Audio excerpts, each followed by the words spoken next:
Guten Tag und willkommen in Deutschland. Bonjour et bienvenue en Allemagne.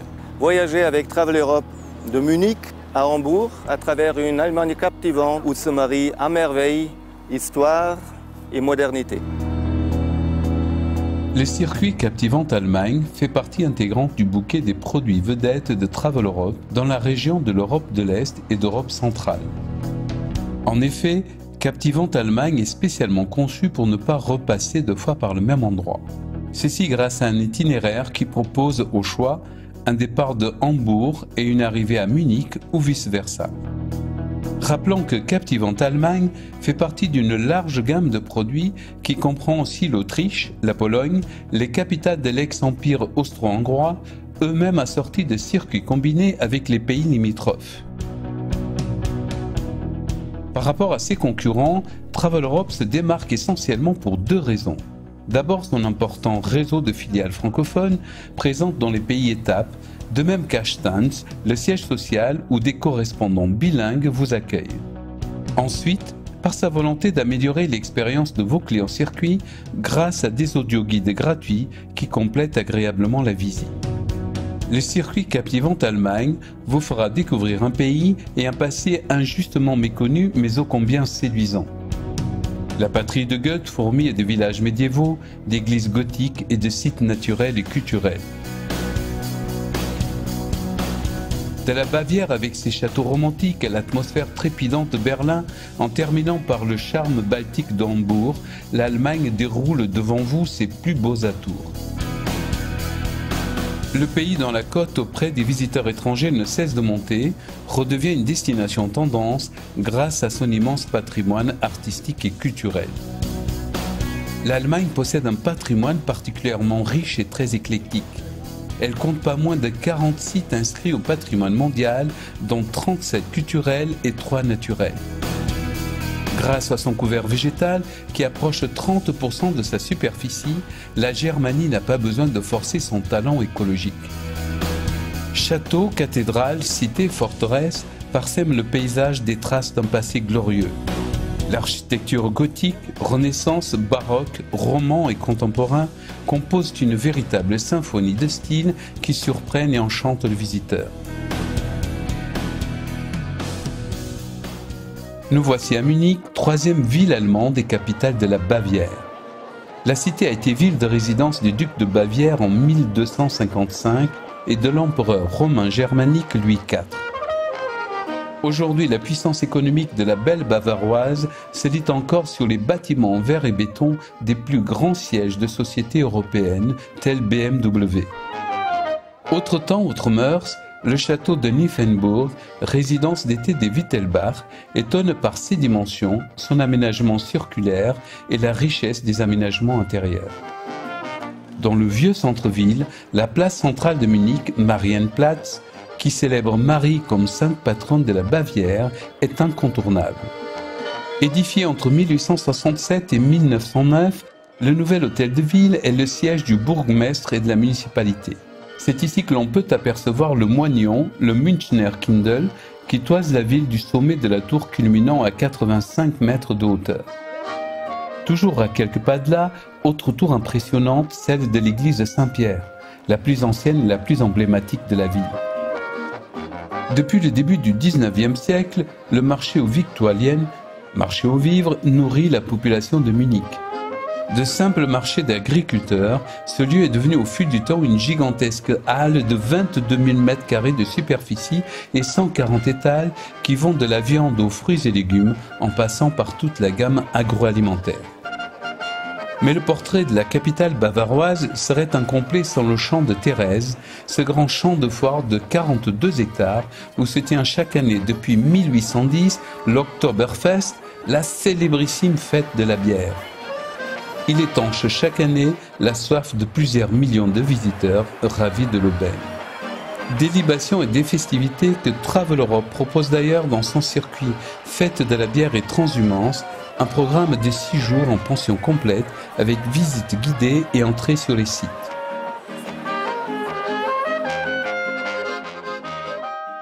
« 345 km environ séparent Munich de Heidelberg, en haut lieu du romantisme, connu également pour avoir hébergé en 1518 Martin Luther, le père de la réforme protestante. Située de part et d'autre des rives du Neckar, la ville est célèbre pour son château majestueux, mais qui a subi du temps les irréparables outrages. Véritable icône dominant la cité et le fleuve, du haut de ses 70 mètres et de ses 700 ans d'histoire, ce monument avec ses dépendances est une sorte de passage obligé à l'entrée de la ville. Il a été bombardé à 2 reprises par les forces françaises lors de la guerre de la Ligue d'Augsbourg en 1689 et 1693. On en voit encore les traces, notamment dans la tour rompue, ainsi appelée, car nettement cisaillée en 2 dans le sens de la hauteur. Il est temps d'aller flâner dans la vieille ville en descendant le chemin du Burgweg pour regagner le centre ancien et sa Marktplatz, la place du marché. Ornée d'une magnifique fontaine dédiée à Hercule, elle est bordée d'élégantes maisons patriciennes, de nombreux cafés et d'une multitude de jolies boutiques qu'encadre la célèbre église du Saint-Esprit. Quelques pas plus loin, voici le Kornmarkt, le marché au grain, considéré comme la plus belle place d'Heidelberg.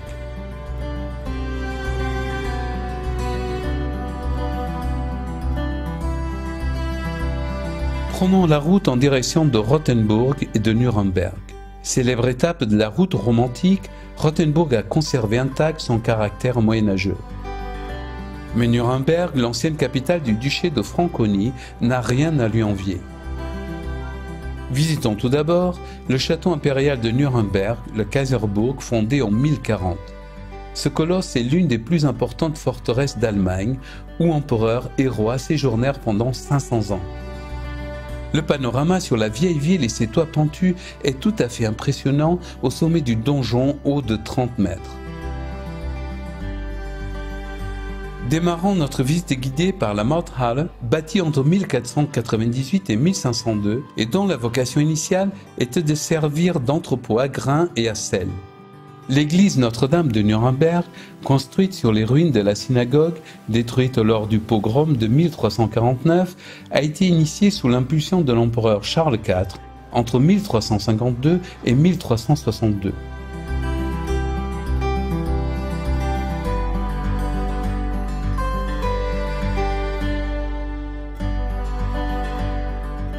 La ville médiévale est construite autour de la rivière Pegnitz, qui sépare les 2 points cardinaux des 2 plus anciens quartiers de la vieille ville. Ceci explique les nombreux ponts historiques qui jalonnent le parcours, et notamment les plus célèbres, le pont du Bourreau, où résidait l'exécuteur de Nuremberg, ou encore celui très connu dit de la viande. Surmonté à gauche de son célèbre bœuf, près du portail de l'abattoir, il permet depuis 1598 le passage vers la rive nord du quartier Saint-Sebald. Nous voici partis pour un périple de 330 km en direction de Dresde, la capitale de la Saxe, prochaine étape de notre circuit captivant Allemagne.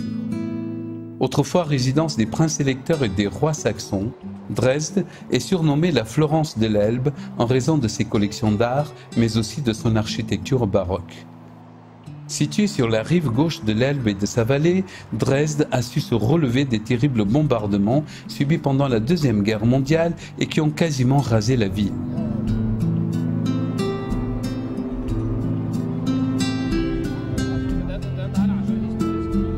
On peut évoquer l'Opéra Saint-Père ou encore le Palais Zwinger, remarquable ensemble baroque comprenant un pavillon et un arc de triomphe intitulé La Porte Couronnée et entouré d'un bassin.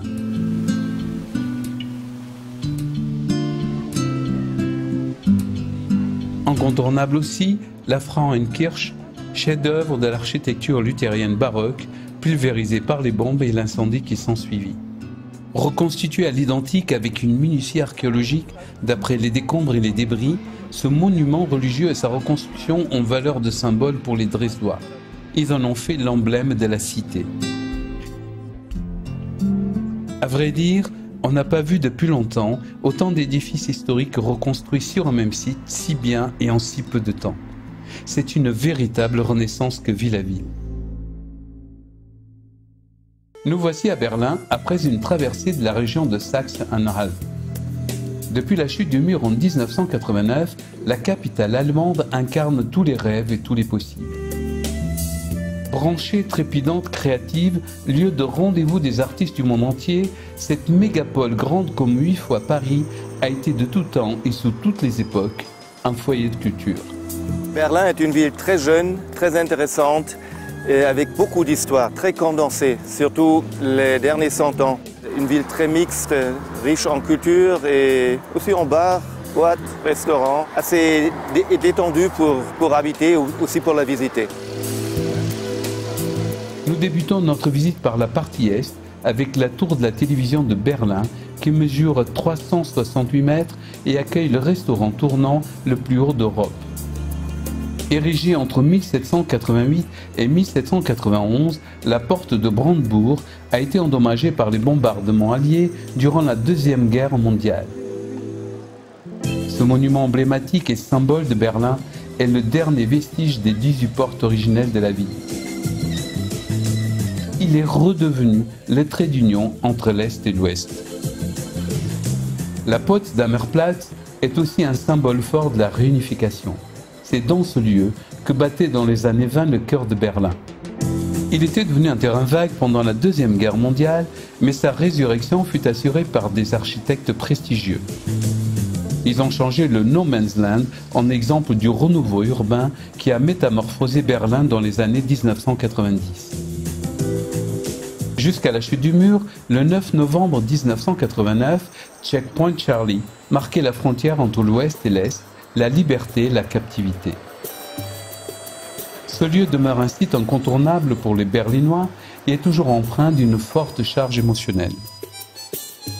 Dans la même veine, voici le musée du mur fondé le 19 octobre 1962 par Rainer Hildebrandt, militant des droits de l'homme. Dans ce lieu, plus de 2000 mètres carrés sont consacrés à l'histoire du mur de Berlin. On y découvre l'imagination débordante, les moyens et les outils, et les objets mis en œuvre lors des tentatives d'évasion. Depuis, l'ouvrage est devenu symbole de liberté et espace d'expression. Les artistes en ont fait leur toile, et à l'East Side Gallery, par exemple, on peut encore admirer près de 140 œuvres représentées sur plus d'1 kilomètre de long. Alors, si vous passez une journée ici à Berlin, on voit bien sûr les vestiges du mur. Là encore, il y a un musée très intéressant. Il y a des grands parcs qu'on traverse avec des monuments autour. Le gouvernement, le fameux Reichstag, qui était quand même pratiquement le but de la dernière bataille à la fin de la Seconde Guerre mondiale.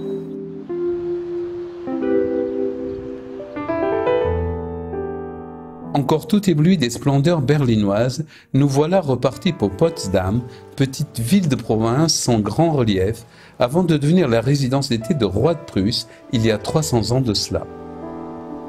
Nous traversons le Glienickerbrücke, dit le pont aux espions, qui reliait Berlin à Potsdam et qui est devenu célèbre grâce aux échanges d'espions pendant la guerre froide.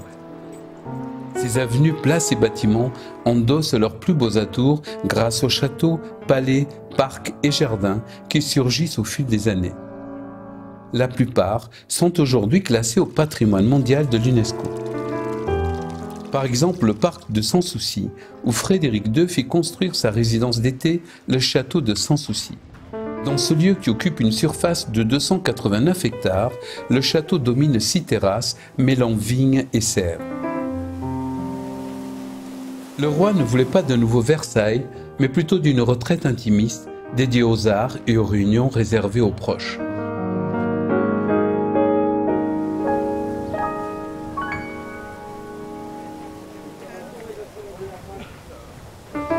Avant de reprendre la route vers Mecklembourg-Poméranie, nous faisons une petite halte dans le quartier hollandais.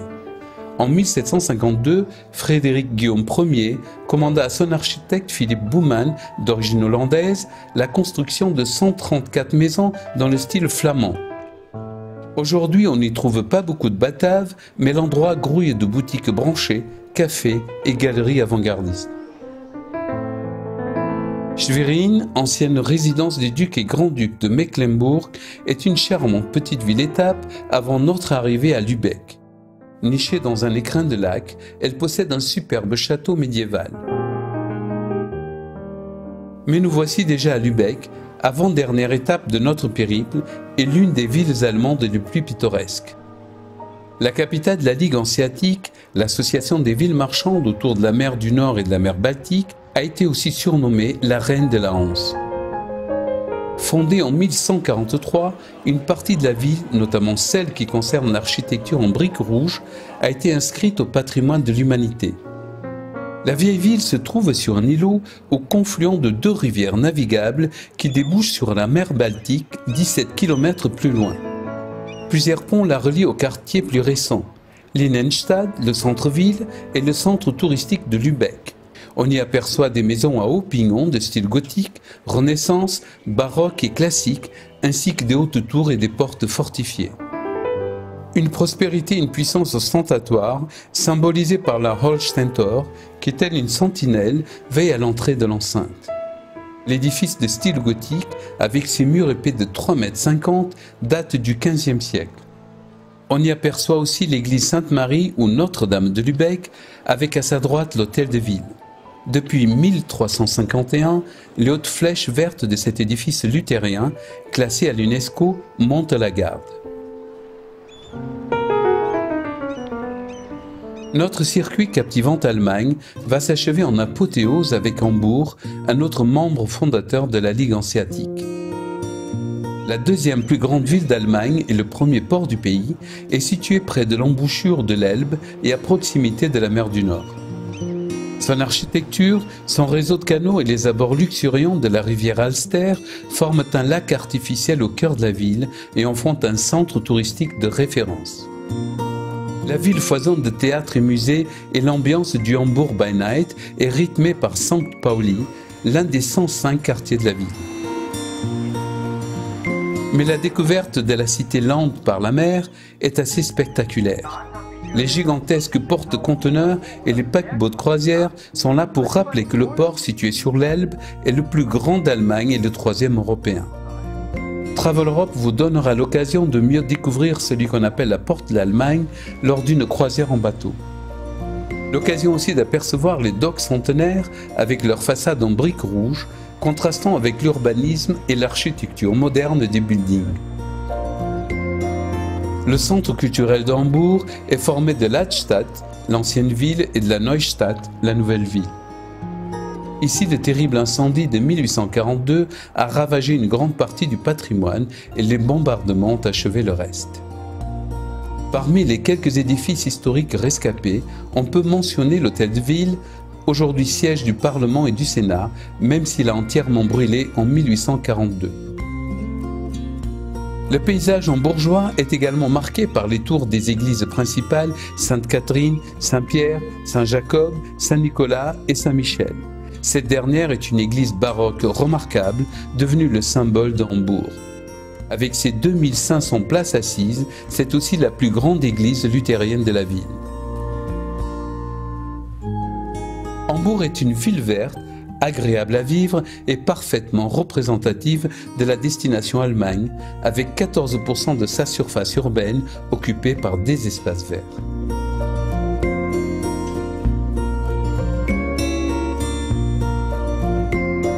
Le circuit captivant Allemagne dure 8 jours, 7 nuits, avec un logement en pension complète dans des hôtels 4 étoiles et un périple qui vous mènera de Munich à Hambourg ou vice-versa. La solidité de l'offre de transport de Travel Europe vous permet des départs de toutes les régions de France en fonction des périodes. Il est même possible de programmer des vols de n'importe quel aéroport français à partir de 65 personnes. Il permettra à vos clients de découvrir une destination originale et surprenante avec une diversité et une variété étonnantes. Travel Europe vous accompagne tout au long de votre voyage.